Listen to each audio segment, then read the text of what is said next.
Je suis heureux d'accueillir tout d'abord Philippe Capoin, qui est diacre dans notre diocèse depuis 2014.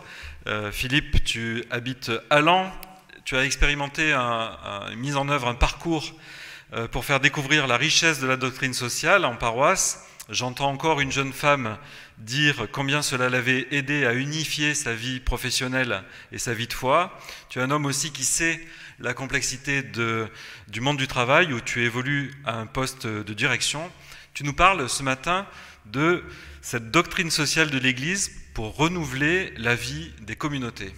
Alors, sachant que tout au long des interventions, vous pouvez aussi poser une question en envoyant un SMS au 06 48 03 31 92, le 06 48 03 31 92. On prendra une question après chaque intervention. Merci Philippe de ton intervention déjà.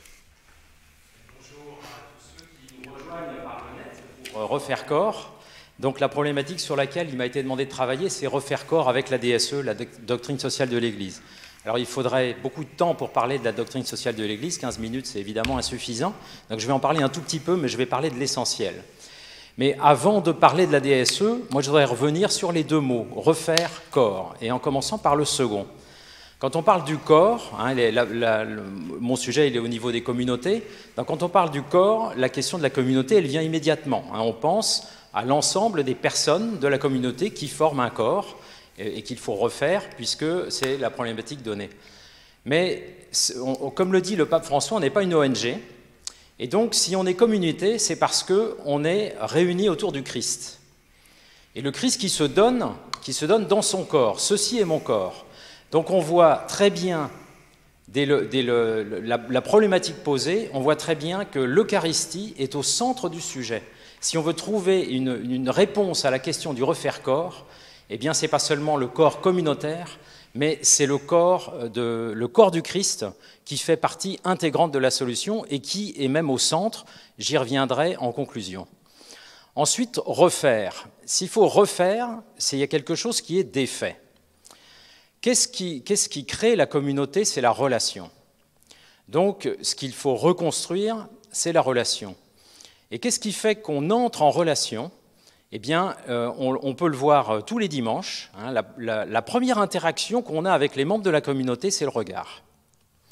Donc, ce qui va faire qu'on va entrer en relation positive ou pas, c'est la manière dont on regarde les gens. Donc, c'est très basique, c'est extrêmement basique, mais le regard, c'est une clé pour faire ou ne pas faire corps. Et c'est dans cette question du regard qu'on rejoint le principe fondamental de la doctrine sociale de l'Église, et c'est le seul principe dont je vais parler. Il y en a d'autres. La doctrine sociale de l'Église, il y a 12 chapitres qui parlent de la famille, du travail, de l'écologie, de la politique et d'autres. Le chapitre numéro 3, il est intégralement consacré au respect de la dignité de la personne humaine. Et c'est le socle. Tous les autres chapitres sont posés sur ce socle qui est le respect de la dignité de la personne humaine. Pourquoi ce socle ? Parce que dans la Genèse, on lit « à son image, il les créa ». Hommes et femmes, il les créa, à son image, il les créa. Donc, l'Église pose que toute personne est une image de Dieu. Et même dans la doctrine sociale, on dit même que toute personne est une image de la gloire de Dieu. Donc, cette question du regard, quand on parle d'image, c'est bien le sens du regard qui est mis en éveil.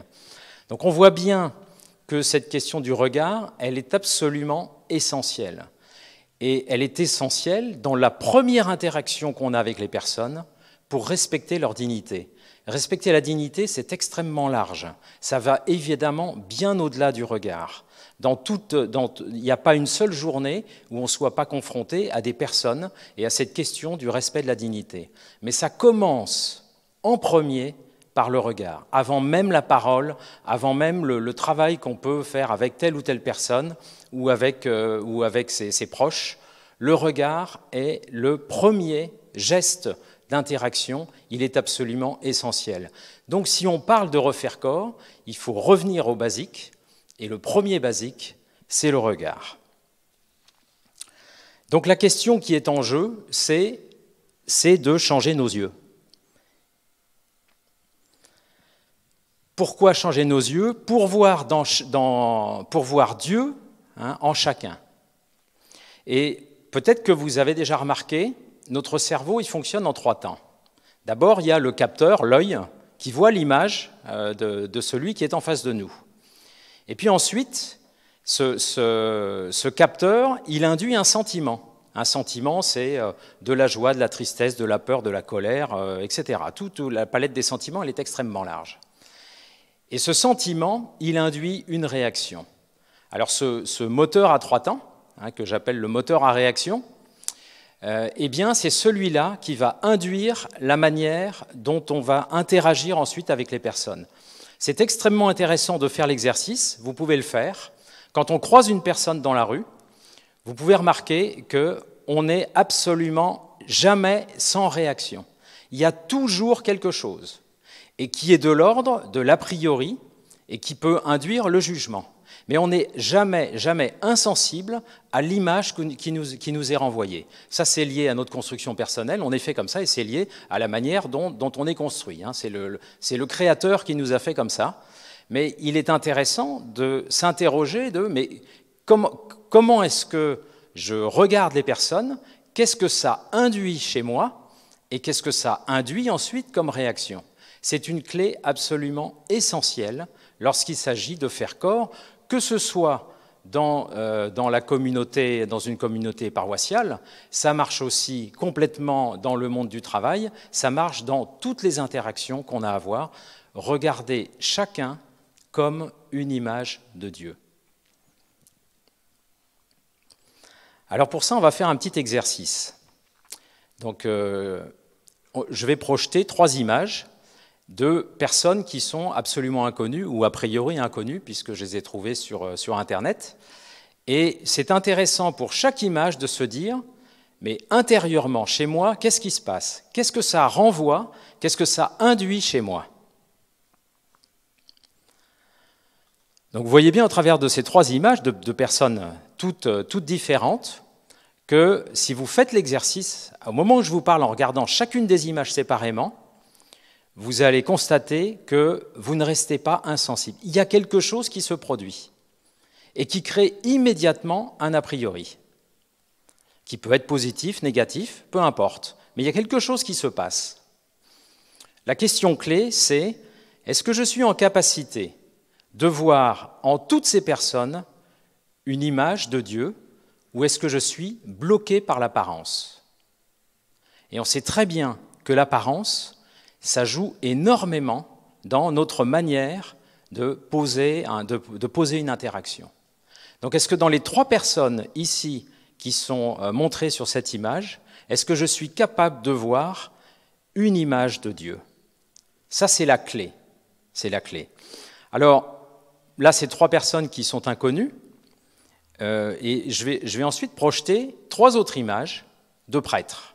Parce que, pourquoi des prêtres?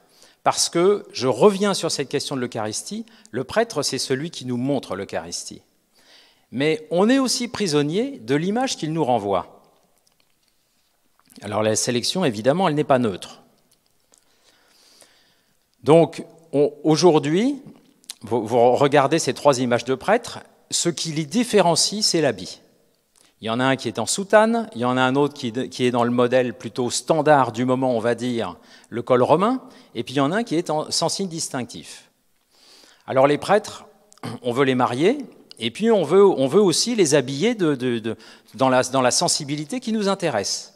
Il y en a qui sont pro-soutane, d'autres pro-col romain, et d'autres pro zéro signe distinctif. Ça vaut pour les laïcs, ça vaut aussi pour les prêtres, parce qu'on porte tous des jugements sur la manière dont ils sont habillés. Donc moi, ma première réaction, c'est de dire, mais si les prêtres se mettaient à porter un jugement sur la manière dont nous, on est habillés, qu'est-ce qu'on dirait? Bon, ce n'est pas l'essentiel, mais c'est quand même intéressant de se poser la question. Le deuxième point, c'est que lorsqu'on est en train de débattre sur est-ce qu'ils doivent être en soutane, en col romain ou sans signe distinctif, est-ce qu'on ne passe pas à côté de l'essentiel? Qu'est-ce que c'est l'essentiel? Moi, je suis, en tant que diacre, j'aime beaucoup de porter une attention aux vêtements liturgiques. Je sers régulièrement en dalmatique, ce qui me vaut aussi des remarques sur mon habillement. Mais je suis très attentif à ça. Et pourtant, lorsque je sers à côté d'un prêtre qui est en étole, alors que je préfère la chasuble, l'essentiel, c'est quoi? C'est qu'il soit en chasuble ou une étole, ou qu'il me montre le Christ. Il nous faut absolument revenir à l'essentiel. Le corps se défait parce que nous passons du temps sur des sujets qui ne sont pas essentiels. Et il y en a de nombreux comme ça. Il n'y a pas que l'habit, mais dans une communauté, le regard que je pose sur telle ou telle personne, eh bien, il contribue à faire ou à défaire le corps. Donc, s'agissant des prêtres, s'il faut refaire le corps, eh bien, osons d'abord les aimer. Osons jouer la complémentarité plutôt que de regarder la différence. Osons entrer en relation avec ceux pour lesquels j'ai posé un a priori, et puis je pense que ce n'est pas possible. Mais il y a énormément de personnes, des prêtres et puis des personnes qui gagnent à être connues. À partir du moment où je dépasse cet a priori, que j'entre en relation, les choses peuvent changer. On a tous dans nos vies des exemples où on a posé un jugement sur une personne et puis les circonstances ont fait qu'on a pu entrer en relation et on s'est rendu compte qu'on s'était totalement trompé. Donc notre regard n'était pas ajusté, il n'était pas juste. Alors, est-ce que ça veut dire ça que tout le monde est beau, tout le monde est gentil et qu'on est dans le monde des bisounours? Évidemment, non. C'est pas évident de pouvoir travailler avec tout le monde, ça c'est clair. Mais ce qui est évident, c'est que c'est en dépassant les a priori qu'on peut rendre la collaboration possible, donc qu'on peut rendre possible le refaire corps. En conclusion, je voudrais poser deux questions qui s'adressent évidemment à chacun de nous pour nous inciter à refaire corps à partir de notre regard. La première question, c'est est-ce que dimanche, quand je vais aller à la messe et que je vais retrouver des membres de ma communauté, donc demain, est-ce que je suis prêt à renouveler mon regard sur les personnes que je vais rencontrer?